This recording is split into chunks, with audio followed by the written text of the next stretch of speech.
Hello friends, very good morning. How are you? Happy Sunday to all of you.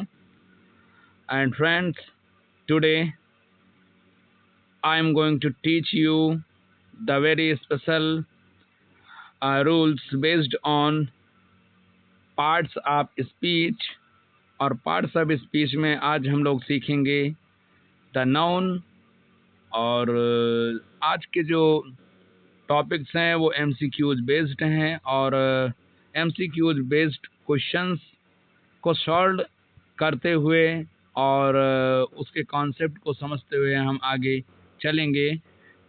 इसका मतलब ये है कि कुल मिलाकर के मैं आज बहुत ही इम्पोर्टेंट रूल्स को एक्सप्लेन करने जा रहा हूँ और ये क्लास 6 से लेकर के हम ये बोलेंगे 6 से लेकर के 12th और साथ ही साथ TET, CTET, TGT, PGT, LT, GIC, RPSC सभी प्रकार के एग्ज़ाम्स में बहुत ही महत्वपूर्ण होने वाला है। तो ये एक प्रकार का प्रैक्टिस सेट है जिसको हम सॉल्व करेंगे और इस तरह के करीब 3 प्रैक्टिस सेट सिर्फ नाउन पर होंगे। तो आइए देखते हैं क्वेश्चन नंबर 1।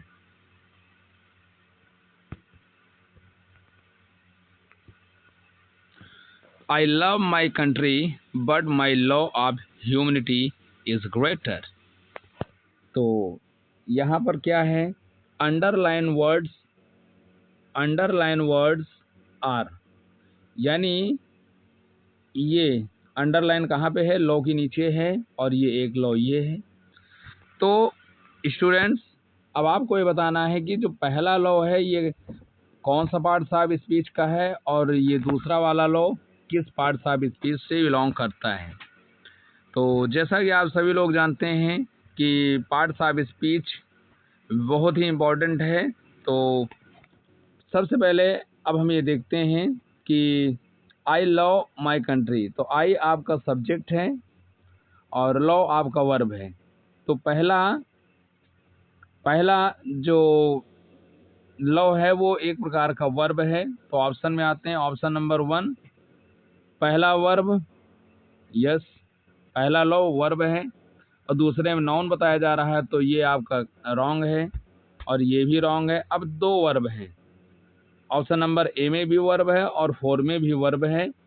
अब दूसरे वर्ब को देखते हैं, बट माई लव। तो आपको मालूम होना चाहिए कि पोजेसिव प्रोनाउन यानी अधिकार सूचक एक प्रकार से कहाँ भी यूज होते हैं? नाउन के पहले यूज होते हैं।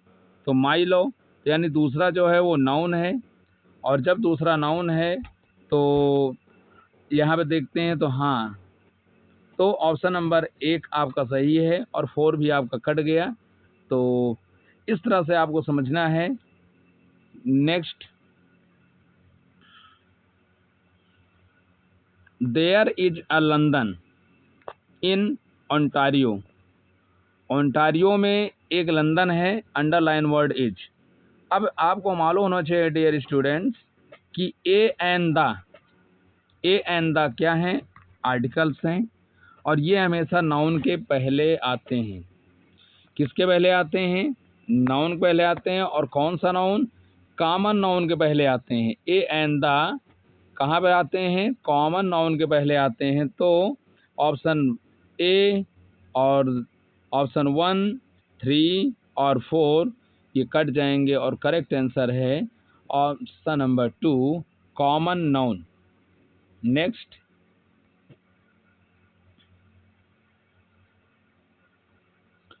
Himanshu knows several Kamals. यद्यपि कमल एक नाम है और नाम जो होते हैं वो प्रॉपर नाउन में होते हैं, लेकिन सेवरल कमल्स की बात हो रही है।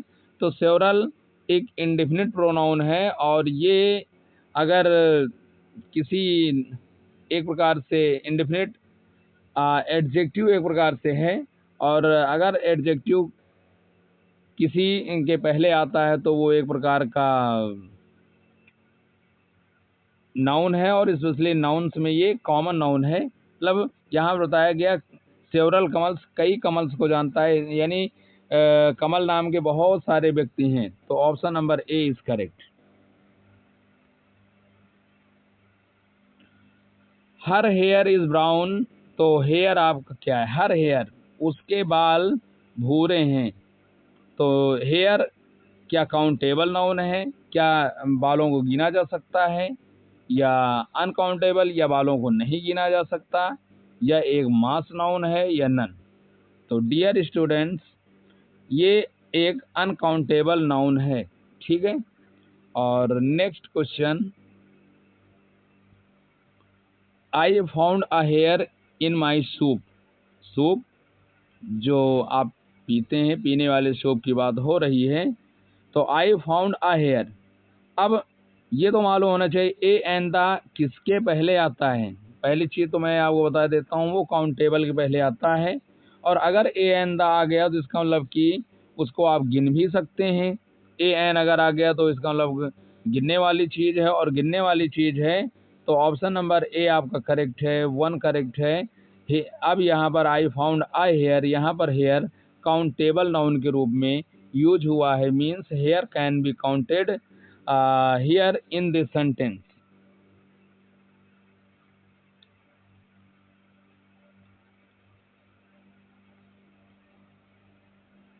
Which one is not correct?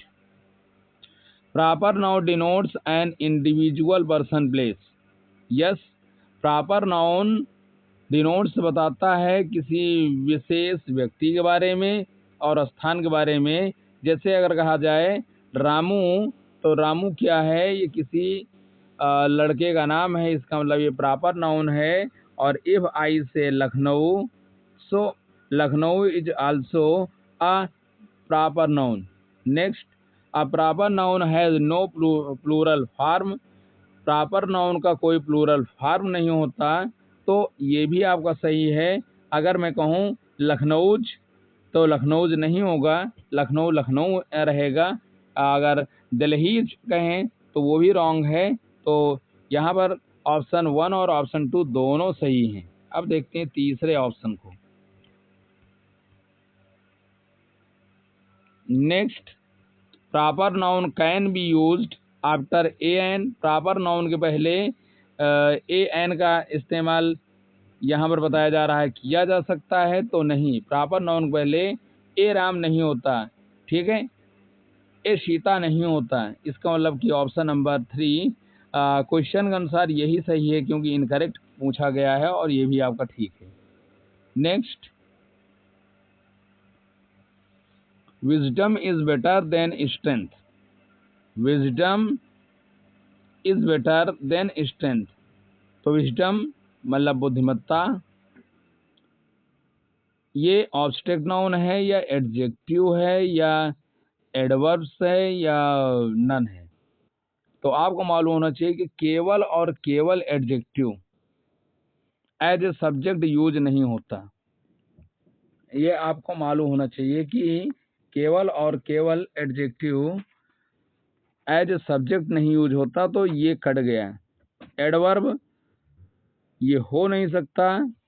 तो विजडम और स्ट्रेंथ ये ऑब्स्ट्रैक्ट नाउन है। ऑब्स्ट्रैक्ट नाउन वे नाउन होते हैं जिनको ना तो आप देख सकें और ना छू सकें, सिर्फ और सिर्फ आप उनको महसूस कर सकते हैं। तो इस प्रकार के नाउन ऑब्स्ट्रैक्ट नाउन कहलाते हैं। Next, the class is studying grammar. तो ग्रामर, ग्रामर प्रॉपर नाउन है या कॉमन नाउन है या कलेक्टिव नाउन है या ऑब्स्ट्रैक्ट नाउन है? ग्रामर कैसा नाउन है? Class is studying grammar. तो ग्रामर किसी का नाम तो हो नहीं सकता, तो ये भी रॉन्ग है। कॉमन नाउन भी नहीं होगा, कलेक्टिव नाउन भी नहीं है, ये एक प्रकार का ऑब्स्ट्रैक्ट नाउन है।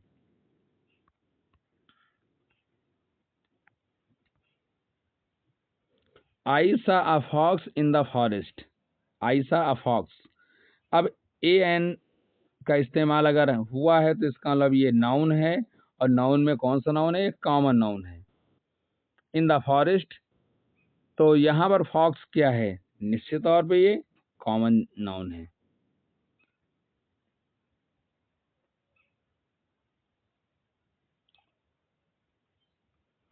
कॉमन नाउन है।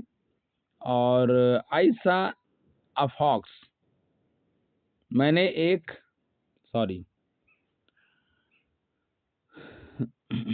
यहाँ पर ये आपका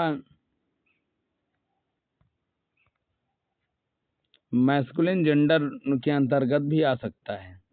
मैस्कुलिन जेंडर भी है, लेकिन न्यूटर जेंडर तो बिल्कुल नहीं है, फेमिनिन तो बिल्कुल भी नहीं है।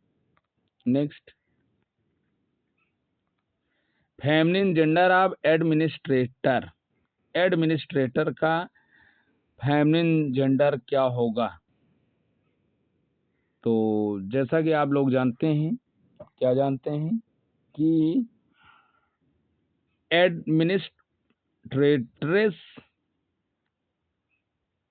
नहीं, एडमिनिस्ट्रेस, ये तो बिल्कुल रॉन्ग है।